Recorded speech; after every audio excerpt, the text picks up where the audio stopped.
the siècle. Episode 28. Charles in Charge. Welcome back. Our narrative left off a few episodes ago with a pivotal development for Restoration France. The death of King Louis XVIII on September 16, 1824. That put Louis's younger brother, the charming but conservative Comte d'Artois, on the throne as King Charles X of France. Charles had been a heartbeat away from the throne for years, but even after finally attaining it, he had some formalities to attend to first. Ancient custom said new kings of France could not linger in the presence of their dead predecessors, so after a few moments, Charles abruptly left Louis's body for waiting carriages, bound for the suburban palace of Saint-Cloud. The next day, he received formal homage from the French royal family, his son and heir, the Duc d'Angoulême, the Duke's wife, the Duchesse d'Angoulême, his dead son's widow, the Duchesse de Berry, and her children. Later in the day came the royal cousins, including the Duc d'Orléans. After the cousins came the politicians, the Prime Minister, Joseph Villèle, and the other ministers, who officially tendered their resignations. Charles refused them, and reappointed largely the same ministry under Villèle that his brother had had. A few days later came Louis's funeral, in the suburban basilica of Saint-Denis. After the lavish event, we're told Charles spoke briefly with the master of ceremonies, to compliment him on how well everything had gone. The man replied with an amusing faux pas. "Oh, sire, your majesty is very kind, but there were many defects. Next time we will do better." Charles apparently smiled and thanked the hapless MC. "Thank you, but I am in no hurry." That kind of gracious charm is part of why Charles started his reign on the right foot, despite his very public, immoderate politics.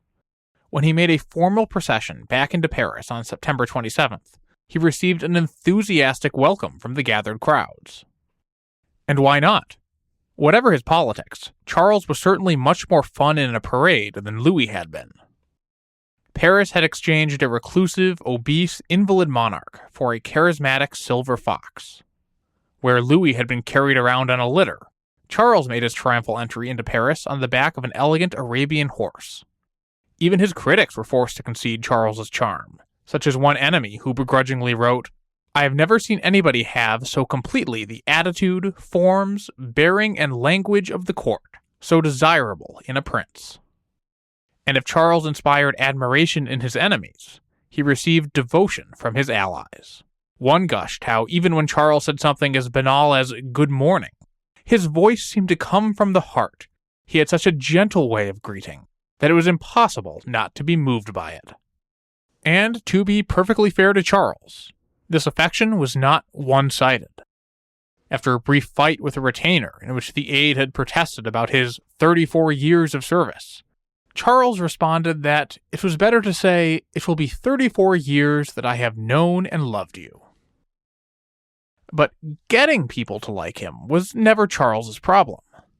Remember back in episode 26, when the Comte d'Artois entered Paris in 1814 to widespread acclaim?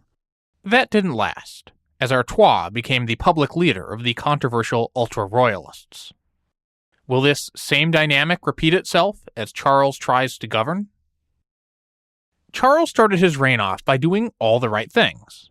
People worried that he sought to bring back the Ancien Régime, so he publicly swore to uphold the 1814 Charter. As a gesture of goodwill to the public, he granted a broad amnesty to people in jail for political crimes. And despite objections from Villèle, Charles abolished most of France's remaining newspaper censorship. It worked. For several days, historian Guillaume de Berthier de Sauvigny writes, it was all a cloudless idyll between Charles X and his people. The new king also moved to smooth things over inside his family. In episode 13, I discussed how Louis XVIII constantly snubbed his cousin Louis Philippe, the Duc d'Orléans, whose offenses included a rather transparent desire to become king himself, as well as the fact that during the French Revolution, Louis Philippe's father had voted in favor of executing King Louis XVI, who was Louis XVIII's and Charles's older brother. One of the ways Louis XVIII made sure Orléans was kept in his place was by denying him the court title of Royal Highness, the most distinguished rank available at court. That meant that when Orléans visited court with his wife, a Neapolitan princess who was a royal highness, both doors would be open for the Duchesse d'Orléans. Then one of the doors would be shut before the Duke, a mere serene highness, was allowed to enter. Just 4 days after becoming king, Charles summoned Orléans to a private meeting where he granted the Duke the coveted Royal Highness title. In this fascinating conversation, at least as it was related by Louis Philippe, Charles effectively apologized for how his brother had treated Louis Philippe. The king's goal was to bind Orléans more closely to his regime, and to neutralize him as a dynastic threat. To that end, Charles appealed to Louis Philippe's self-interest in the royal succession, which ran through the young miracle child born after the Duc de Berry's 1820 assassination. Charles told Orléans that, "You must be aware of your position. Between you and the throne, there is only a 4-year-old child. And at the least, a 4-year-old child is a very small thing. It is essential for us, and even more so for you, that if he should die, you or your offspring should succeed without difficulties or embarrassments." And in the immediate sense, this charm offensive worked. Even though Louis Philippe had liberal inclinations and Charles was an ultra-royalist, the two generally got along well. But Charles wasn't around just to make friends. He also wanted to use his power as king to accomplish things he thought France desperately needed, things his brother had been unwilling or unable to accomplish. At the top of this list was a bill compensating French émigrés, the aristocrats who had fled the country during the Revolution, for land that had been seized from them and resold to the French people. These are the so-called biens nationaux I've been talking about since episode 1. Back in episode 25, I discussed Louis XVIII's attempt to resolve this issue, to compensate these émigrés with funds raised by refinancing France's national debt. This failed in 1824, partly due to opposition to paying off a bunch of aristocrats, and partly due to owners of French bonds who didn't want to hurt their investments. 1 year later, Charles and Villèle were ready to try again. Rather than repeat the same failed plan from 1824, however, Villèle opted to divide and conquer. The bill compensating émigrés for their seized property was introduced separately from the bill to pay for it. Unlike the year before, this time there was to be no forced refinancing of existing government debt. Instead, most of the indemnity was funded the old-fashioned way, by borrowing more money. The measure did include a refinancing provision, but this was optional, which meant that in practice, the only bondholders who voluntarily accepted lower interest rates on their investments were people who were coerced into it, such as people working government jobs. Getting this passed was not a casual effort. Not only did Villèle's ministry push hard for the bill, but Charles put his personal prestige behind it, lobbying peers and deputies, both privately and at public court receptions. When it ultimately passed after fierce debate, Charles considered it a personal triumph. Overall, around 70,000 people received some payments, with the average payment around 45,000 francs. But most recipients received far less than this, since that average was inflated by a few major landowners who got millions. Most of all, the Duc d'Orléans, who received nearly 13 million francs from the indemnity bill, more than anyone else. Charles, interestingly, didn't receive a single franc. The king's property was counted as state property, and Charles explicitly rejected any special provision for him. From a cold, dispassionate perspective, this indemnity bill, dubbed the émigrés billion from an estimate of the total cost in francs, can be seen as a success. The émigrés had been causing social unrest by agitating for the return of their lands. They were now paid off and quieted down. A prosperous France could afford the cost. Owners of the biens nationaux, meanwhile, now had a big question mark about the future of their lands removed, and on average saw their land value go up. After 1825, there were no longer two types of property in France.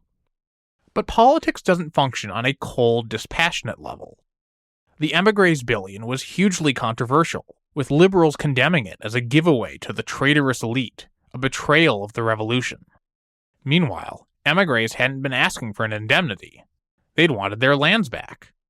And for many of them, the payments fell far short of what they thought they had lost. So from a political perspective, Charles and Villèle had riled up the opposition without fully satisfying their base. In the same legislative session where the chambers were debating the émigrés' billion, Charles's government put forward bills on an even more controversial topic: religion. As I've covered in episode 27, among others, religion was an issue of huge importance in Restoration France, and it was particularly important to the devout Charles. Supporters of the Catholic Church wanted to restore some of the legal privileges the Church had lost in the Revolution, and Louis XVIII had only been willing to go so far. But in his first full legislative session in 1825, Charles made these religious measures a priority. The less controversial of the two religious bills Charles backed in 1825 gave new rights to religious orders. The legal rights of these groups had been sharply restricted in France for decades, especially men's orders, while women's groups had been tolerated to varying degrees but not given legal recognition. One limitation of this legal limbo? Even tolerated or underground religious orders were banned from acquiring property. This limitation reflected a few factors, including general anti-clerical sentiments, as well as the gender divide in religiosity that I talked about in episode 27. Religiously active women were seen as less of an issue than religiously active men. The issue of property that I mentioned was also a particular concern. Many heirs objected to their dying parents leaving large bequests to the church, and accused priests of pressuring people on their deathbed to save their souls by leaving their fortunes to God.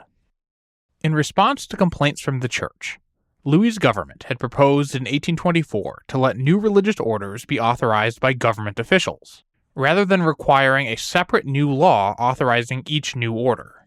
But this had been shot down in the Chamber of Peers. So in 1825, Villèle came back with a revised bill that only granted this recognition to women's religious orders. Even this wasn't enough, and the bill only passed after being watered down more, to the disgust of Charles and many ultra-royalists. Still, even this watered-down version had a huge impact, setting off a nationwide boom in new women's religious orders. But for all the debate this bill on religious orders prompted, it was small potatoes compared to the other religious bill introduced in 1825, the sacrilege law. This measure was inspired by reports about repeated thefts of sacred communion vessels from churches, 538 such thefts in 4 years. Under the existing Napoleonic law, thefts from churches were actually punished less severely than thefts from homes, and many ultra-royalists wanted to change that. But the sacrilege bill was also tied up in the broader religious currents I discussed last episode, including a desire on the part of some ultra-royalists to reforge the links between throne and altar, and to expiate the sins of the revolution with acts of public devotion. Villèle himself did not appear to have been an enthusiastic supporter of the sacrilege bill, but felt he needed to shore up his right flank by giving the ultras something they wanted. In response to these demands came the sacrilege bill, which imposed draconian punishments for any thefts from churches. Steal anything from a church, and you face either a lifetime sentence of hard labor or solitary confinement. And that was the lenient part. For people who stole or profaned communion vessels or sacramental bread, the bill proposed a strikingly baroque death sentence. Not merely was the convict to be executed, but they were to first have their hand cut off, the traditional punishment for killing one's father, applied in response to a sin against God the Father. For devoted Catholics, this made sense. Catholic doctrine teaches that communion, or the Eucharist, literally transubstantiates bread into the body of Christ. So any theft or defilement of the sacramental bread wasn't just a symbolic blow, but a very real attack on God, worthy, supporters argued, of the most extreme punishment possible.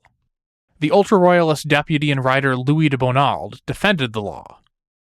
As for him who commits the crime of sacrilege, what do you do by passing sentence, except send him before his natural judge, before the one who alone can pardon those who have repented? Critics were apoplectic. The liberal Duc de Broglie, whose wife was a Protestant, pointed out that Protestants and non-believers would see the law as a threat. Quote, "The freedom of religion relies on the great maxim that the legislator will remain not indifferent, but neutral," Broglie said. "Violate this maxim just once, draw the sword just once in support of a purely theological truth, and then the principle of intolerance of consciences, the principle of persecution, looms beside you." And for anyone who was at all sympathetic to liberal ideas, it seemed positively medieval. The legislator Pierre-Paul Royer-Collard attacked the bill for introducing, quote, "a new principle of criminality, an order of crimes which is, so to speak, supernatural. As such, the law throws into question both religion and civil society, their nature, their ends, and their respective independence." Even some conservative Catholics recoiled from the law's severity, such as Chateaubriand, author of the famed book The Genius of Christianity, who said, quote, "The religion which I presented for the veneration of men is a religion of peace, which likes to pardon rather than punish, which wins its victories by mercy, which only needs the scaffolds for the triumphs of its martyrs." But as with the émigré's billion, Charles championed the bill and spent his political capital to get it passed. The most effective argument for securing wavering lawmakers may have been this from the bill's primary sponsor, quote, "In order to succeed in having laws respected, we must begin by having religion respected." That, combined with an amendment removing the dramatic hand-chopping bit from its punishment, helped pass it into law. The great irony is that after all this tumult, the fiercely divisive sacrilege bill was, effectively, never enforced. No one was ever executed under the law's infamous provision for profaning the Eucharist. One historian argued, with only a little exaggeration, that the law's only victim was the regime crazy enough to accept responsibility for it. These new bills passed in the spring of 1825 were still recent news in May, when Charles planned a grand spectacle to give his reign a formal beginning: a coronation ceremony.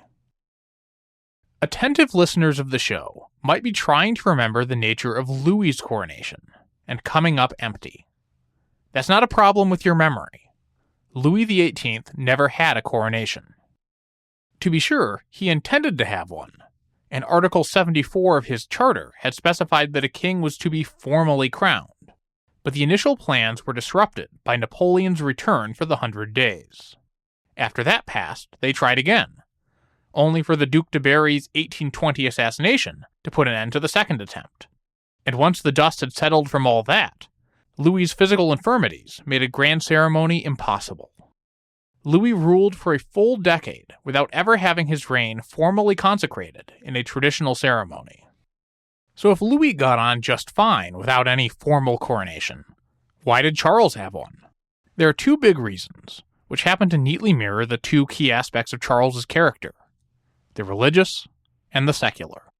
The religious reason for a ceremony had to do with a particular conception of kingship, one that privileged the king as God's physical, corporeal representative on earth, in contrast to a constitutional model of kingship, where the king was a representative of the people. Charles didn't embrace some of the more elaborate medieval coronation theology, but it was important to him to have a religious ceremony where he could receive God's blessing as France's king.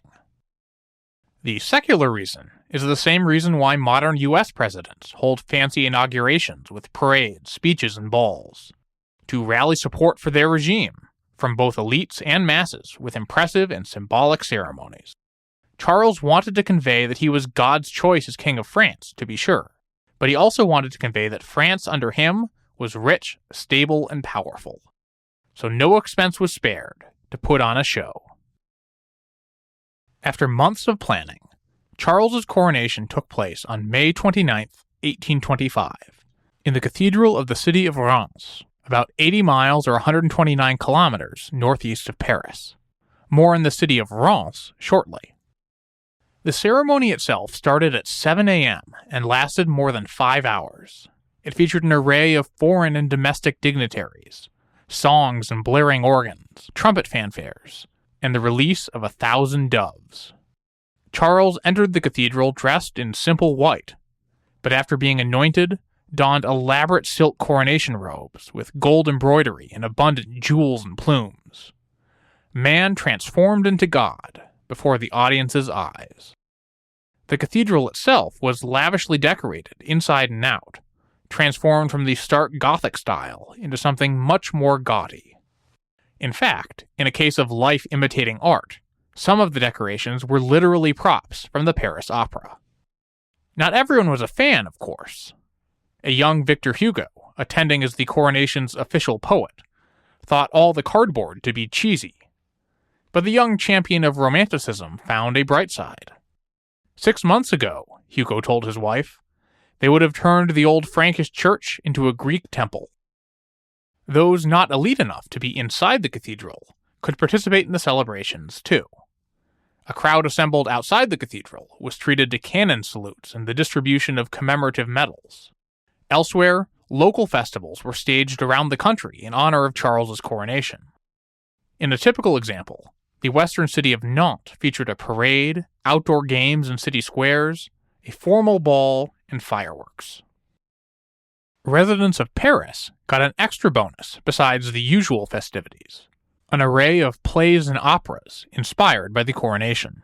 Some of these were literally attempts to let ordinary people experience the coronation, though Paris theaters were limited by censors who banned any actual depictions of King Charles on stage. British theaters were under no such restriction, and Londoners could go see not one but 2 different recreations of the coronation on stage. Mixed in with these patriotic celebrations of Charles were more comedic pieces, like one play called Windows for Rent, that made fun of the prices some residents of Reims were able to charge visitors to view Charles's procession through town. The theatrical highlights, however, were 2 dueling grand operas. One of them was Pharamond, an immense and serious piece set in the distant, half-remembered past of pre-Roman Gaul. It was written by 3 teams of French composers and libretticists, each pair writing one of the 3 acts. Pharamond drew explicit analogies between the mythical Frankish king Pharamond and the current French king Charles, and featured elaborate operatic costumes and set designs. The other big coronation opera was about as different as you could imagine. Instead of French composers writing an opera about French mythic history, it was written in Italian by the opera superstar Gioacchino Rossini, famed for such works as The Barber of Seville. Il Viaggio a Reims, or The Road to Reims, was set in the literal present, May 1825, and was about a group of people traveling to Reims to attend Charles's coronation. The libretto by Luigi Bellocchi had just the barest gesture at a plot. The aristocratic travelers get stuck at an inn and pass the time by flirting and singing with each other.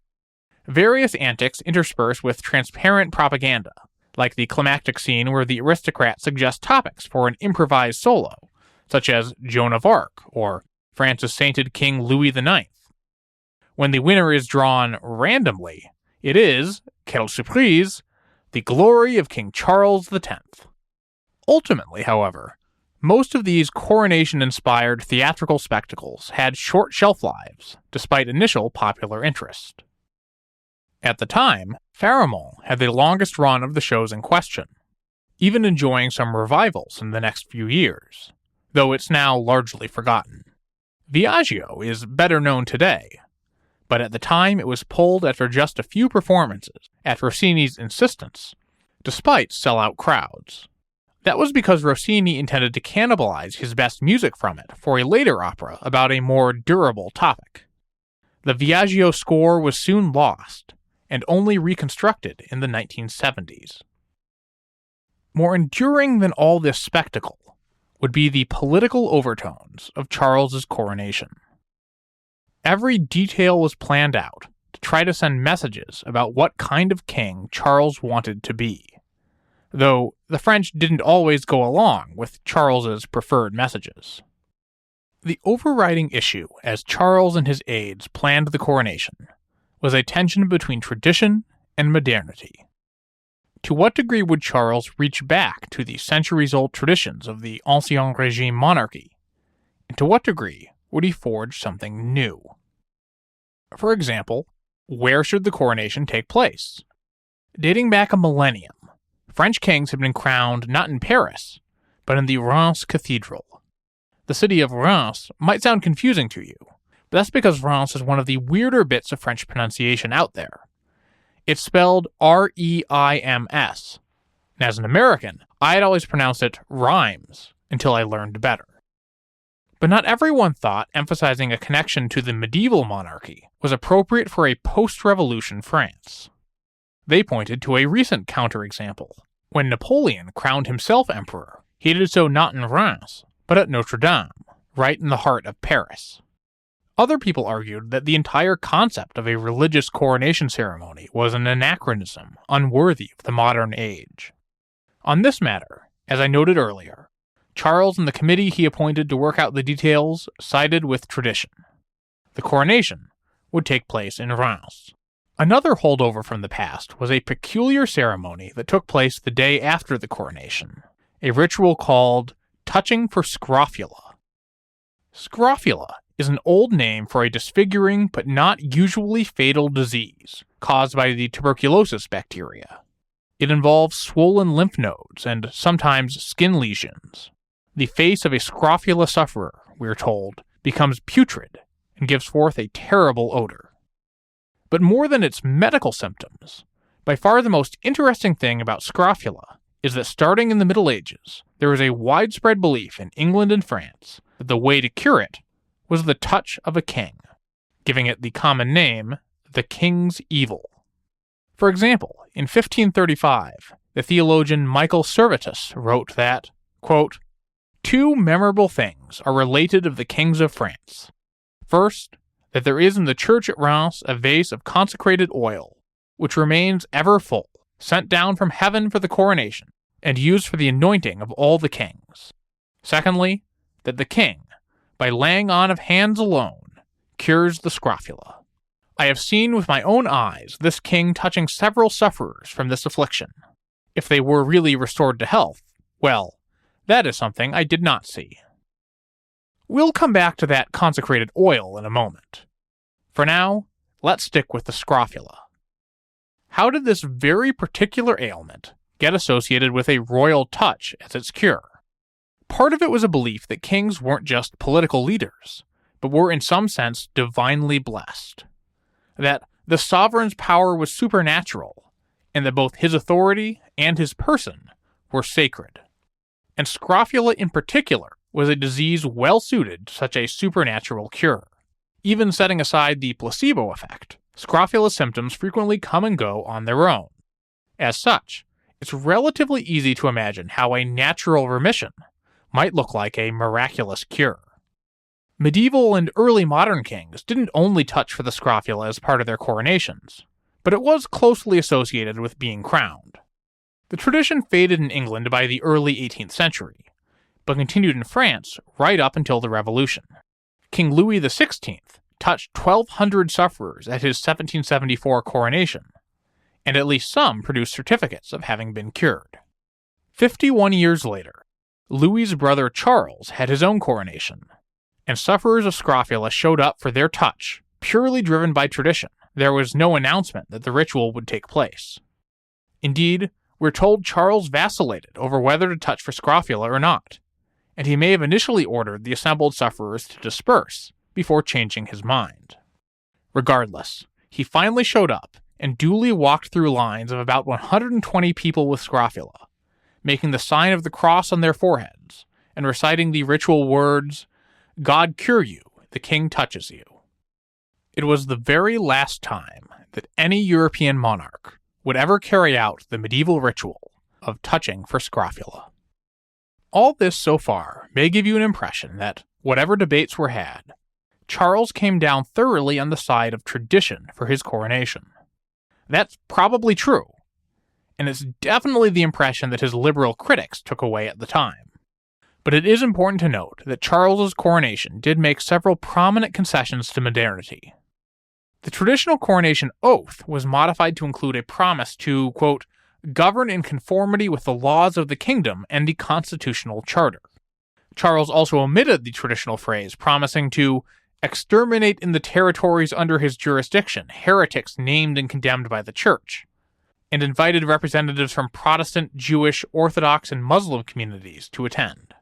The crown, sword, and royal scepters were carried not by nobles of ancient bloodlines, but by 4 marshals of France, men who had fought their battles under Napoleon in the Revolution, an era of French history which Charles X was eager to forget. There were 2 symbolic components of Charles's coronation, however, that would loom large in the public consciousness. One was either the most miraculous or the most ludicrous part of the whole affair, depending on your perspective.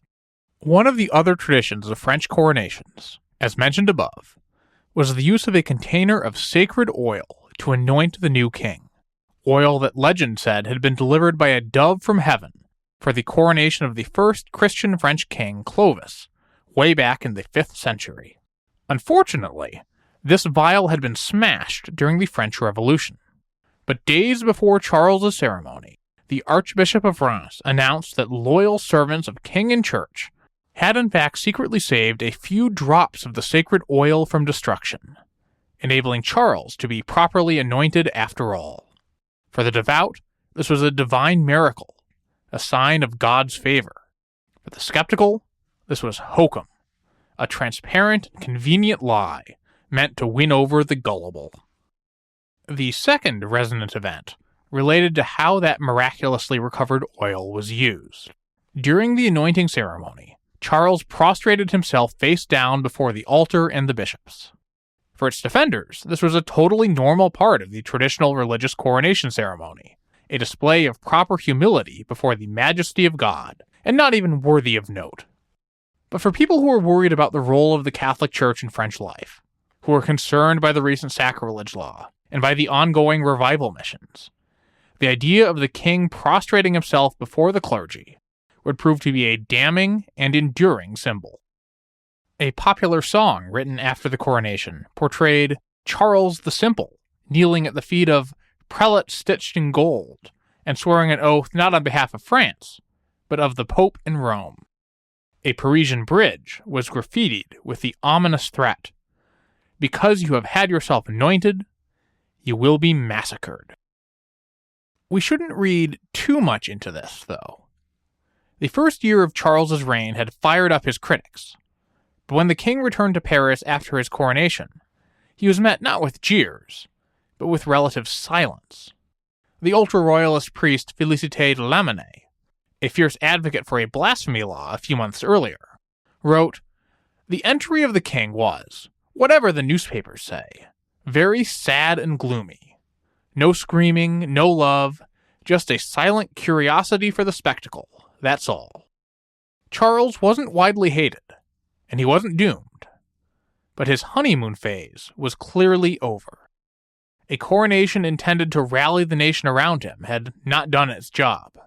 Now he'd have to forge forward with his agenda against an emboldened opposition who had more power than he liked to admit. We'll pick up Charles's story soon.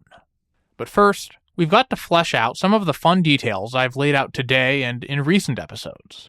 I've got a few great bonus episodes lined up, interviews with academics and podcasters, delving deeper into things like the weird French court institution of Monsieur, and the very weird history of scrofula. Once these are done, it's time for a long overdue introduction to some of Charles's most potent political opponents. Join me next time for episode 29, The Doctrinaires.